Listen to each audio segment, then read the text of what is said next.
Holidays-nale, adu namma GT Holidays da. GT Holidays, South India's #1 travel brand. You know you are special when you're with GT Holidays.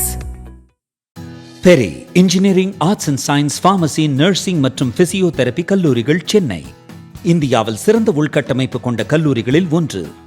100% வேலை வாய்ப்பினை உறுதி செய்யும் சாதனை. ஆயிரக்கணக்கான பிற கல்லூரி மாணவர்களுக்கும் வேலை தந்த பெருமை. பெரி, எங்கள் கண்களில் உங்கள் கனவுகள். 7 தலைமுறைகள் பாரம்பரியமிக்க ஒரே சித்த மருத்துவ ஸ்தாபனம் சேலம் சிவராஜ் சித்த வைத்தியசாலை. இப்பொழுது சேலம், ஈரோடு, சென்னை, ஹொசூர், திருப்பத்தூரில் தினசரி மருத்துவரை சந்திக்கலாம். தொடர்புக்கு 9842722500. திமுக கூட்டணியில் கிட்டத்தட்ட கூட்டணி பேச்சுவார்த்தை என்பது இறுதியாகிவிட்டது. இன்னும் ஒரு 2 அல்லது 3 கட்சிகள் தான் இருக்கின்றன. அதுவும் விரைவில் பேச்சுவார்த்தை முடியும் என்று எதிர்பார்க்கப்படுகிறது. ஆனால் இன்னும் என்டிஏவில் பேச்சுவார்த்தை தொடங்கப்படவே இல்லை. எதிர்க்கட்சித் தலைவர் எடப்பாடி பழனிசாமி அவர்கள் கூறியது போல எதிர்க்கட்சிகளுக்கு பேச்சுவார்த்தைக்கு அவசரம் இல்லை என்ற ஒரு கருத்தை முன்வைத்திருந்தார். இல்லை, அது பெரிய ப்ராப்ளம் இருக்காதுன்னு நினைக்கிறேன். ஏன்னா நம்பர்ஸ் தான் சொல்கிறாங்க. அதில் 1, 2 தான் பெரிய வித்தியாசம். இப்போ பாஜக 45 தொகுதிகள் கேட்கல, அம்மா மக்கள் முன்னேற்ற கழகம் 30 தொகுதி கேட்கல, பாட்டாளி மக்கள் கட்சி 50 தொகுதி கேட்கல. எல்லாருமே மோரார்லெஸ் ஒரு நம்பருக்கு வந்துட்டாங்க. 10க்கு கீழே அம்மா மக்கள் முன்னேற்ற கழகம், 20க்கு கீழே பாட்டாளி மக்கள் கட்சி, 30க்கு கீழே பாஜக. இது எல்லாமே முடிவு பண்ணிட்டாங்க. இதுக்குள்ள 25, 26, 17, 18, 8, 10 இந்த மாதிரியான ஒரு நம்பரில் தான் அவங்க இருக்கிறாங்க தவிர இதுக்கு கீழேன்னு வந்துருச்சு. அப்போ வேற பெரிய கட்சிகள் தமாக உள்ளிட்ட மற்றவர்கள் எல்லாமே 5 சீட் 6 சீட் இந்த மாதிரி கொண்டு போய் எல்லாமே கொடுத்துருவாங்க. அதனால அதிமுக அங்கே பெரிய சிக்கல்ல 1-2 டிஃபரன்ஸ் வரும். அவர்களுக்கு பெரிய பிரச்சனை எங்கே வரும்னா எந்த தொகுதிங்கிறதுல வரும்.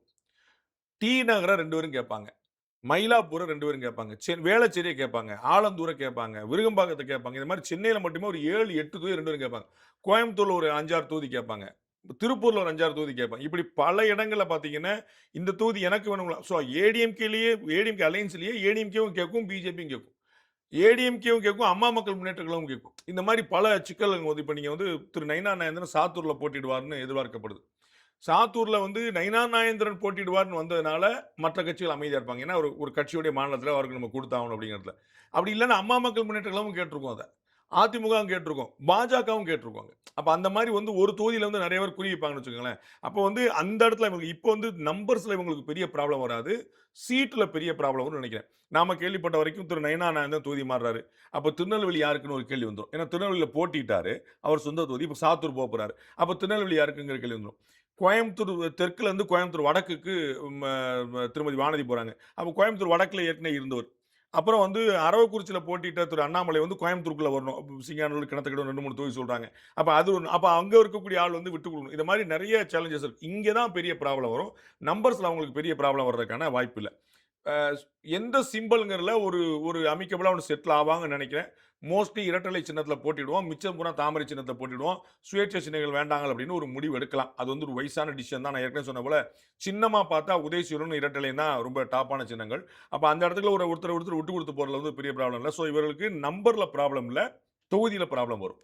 சார், ஒரு தகவல் வெளியாகி இருக்கிறது. நாளை இரவு தமிழக பாஜகவினுடைய தேர்தல் பொறுப்பாளர் திரு பியூஷ் கோயல் அவர்கள் தமிழகத்தை வர இருக்கிறார். இன்னும் 2 நாட்களுக்குள்ள தொகுதி பங்கீடு பேச்சுவார்த்தை இறுதி செய்யப்படும் என்ற ஒரு தகவல் வெளியாகிறது. வாய்ப்பு இருக்குன்னு மறுக்கிறதுல பியூஷ் கோயல் இந்திய அமெரிக்கா ஒப்பந்தத்தையும் முடிச்சவர். ஒரு டீல் போடுறதுல ஒரு மாஸ்டராக இருக்கிறார். அது நிறைய விஷயங்களை அழகாக செய்கிறாரு. அதனால் இதையும் அமைக்கப்படாக செய்வார் நினைக்கிறேன். திரு டிடிவி தினகரன் கூட்டணிக்குள்ளே வருவாரா அப்படின்னு எல்லாருமே வந்திருந்தபோது நேரடியாக ஒரு ப்ரெஸ் மீட் கொடுத்து இணைஞ்சாருங்கிற பார்க்குறோம். அது வர்றதுக்கான வாய்ப்பு இருக்குது. அதுக்குள்ளே இவங்க ப்ரிலிமினரி டாக்ஸ் எல்லாம் முடிச்சிட்டாங்க, ஒரு டென்டேட்டிவாக முடிச்சிட்டாங்கன்னா ஃபைனல் நம்பருக்கு அரைவாயிருவாங்க. நான் ஏற்கனவே சொன்ன பாஜகவுக்கு பெரிய எதிர்பார்ப்புகள் இல்லை. பாஜக 25 சீட்டையும் சந்தோஷமா வாங்கிக்கிற இடத்துல இருக்கிறாங்க. ஏன்னா அவங்க திமுக ஆட்சி அகற்றணுங்கிற ஒரு இடத்துல இருக்காங்க. ஏன்னா இந்த தேர்தல் அவர்கள் ஆட்சியை பிடிக்கிறதுக்கான தேர்தல் இல்லை. வெஸ்ட் பெங்காலில் முயற்சி பண்ணுற மாதிரி, அஸ்ஸாமில் தக்க வைக்க ட்ரை பண்ணுற மாதிரியான ஒரு தேர்தல் தமிழ்நாட்டை பொறுத்தவரை. ஸோ தமிழ்நாட்டில் அவங்க எவ்வளோ முடியுமோ நம்பர்ஸை கூட்டிக்கணுங்கிற இடத்துல இருக்கிறாங்க. டிஎம்கே ஆட்சி போகணுங்கிற இடத்துல இருக்கிறாங்க. அவ்வளோதான் அவங்களுடைய குறிக்கோள். ஸோ அவங்க விட்டு கொடுத்து போகிறது. ஸோ பிஜேபி ஆல்மோஸ்ட் செட்டில் ஆச்சுன்னா வேற ஒன்றும் பிரச்சனை இல்லை. பாமகவில் டாக்டர் அன்புமணிக்கும் திரு எடப்பாடி பழனிசாமிக்கும் பெரிய அண்டர்ஸ்டாண்டிங் இருக்குது. நேற்று அவங்க தேசிய ஜனநாயக கூட்டணி கட்சி ஆர்ப்பாட்டம் பண்ணாங்க பாருங்க.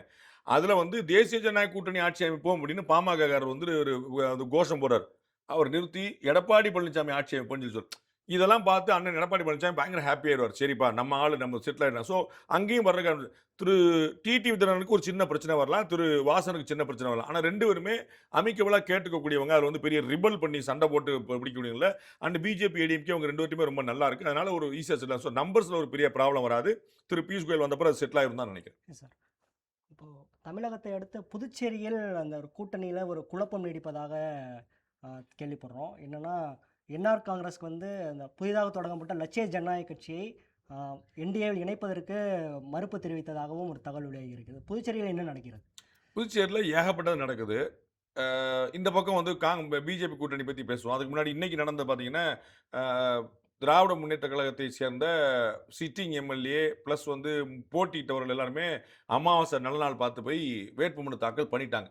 கூட்டணி இன்னும் உறுதியாகலை, சீட் இன்னும் உறுதியாகலை, எத்தனை சீட்டுங்க உறுதியாகலை, எந்த சீட்டுங்க உறுதி ஆனால் போய் பண்ணிட்டாங்கன்னு பார்க்குறோம். அது என்ன காரணம்னா அவங்க அடுத்தடுத்த நகர பார்க்குறாங்க.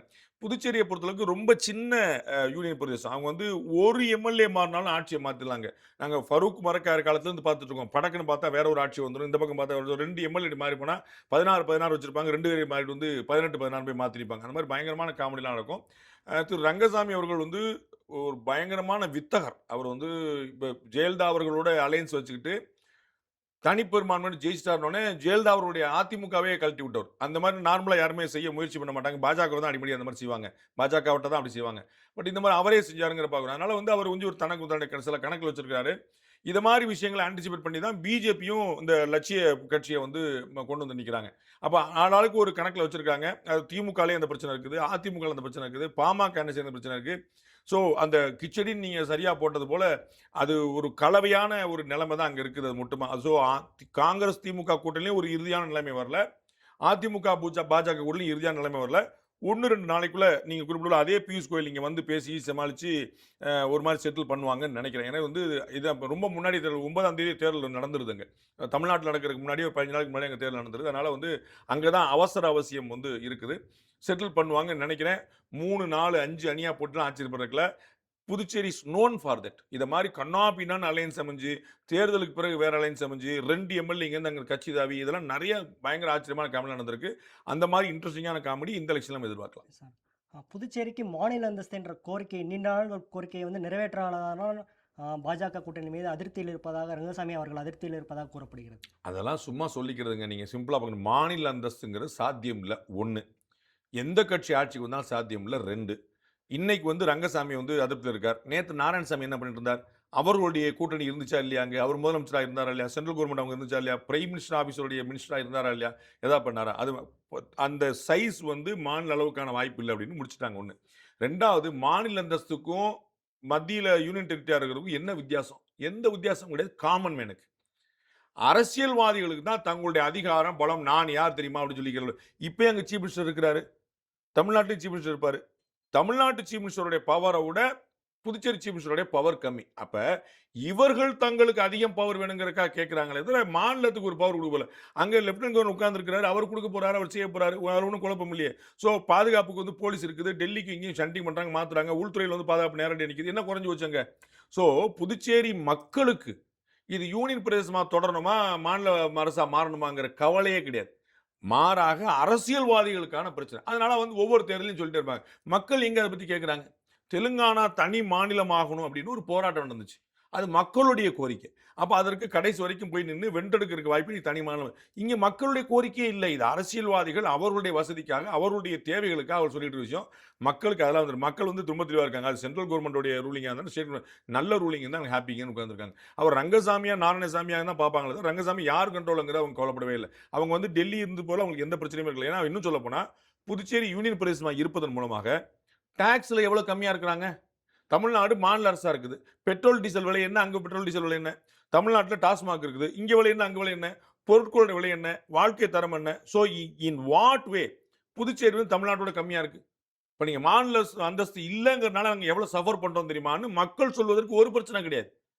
அரசியல்வாதிகள் சொல்றதுக்கு 1000 பிரச்சனை இருக்கு. ஸோ பப்ளிக் அதை பற்றி கவலைப்படவே இல்லை. அவங்க வந்து இவர் ரங்கசாமி அவர்கள் ஒரு காரணமாக சொன்னாருன்னா அவருடைய அரசியலுக்கான காரணமாக இருக்குமே தவிர மக்களுடைய கோரிக்கை அது கிடையாது. எஸ் சார், உங்களுடைய கருத்துக்களை ஷேர் பண்ணதுக்கு மிக்க நன்றி. நேர்களை மீண்டும் அடுத்த நிகழ்ச்சியில் சந்திப்போம். அதுவரை இணைந்திருங்கள். நன்றி.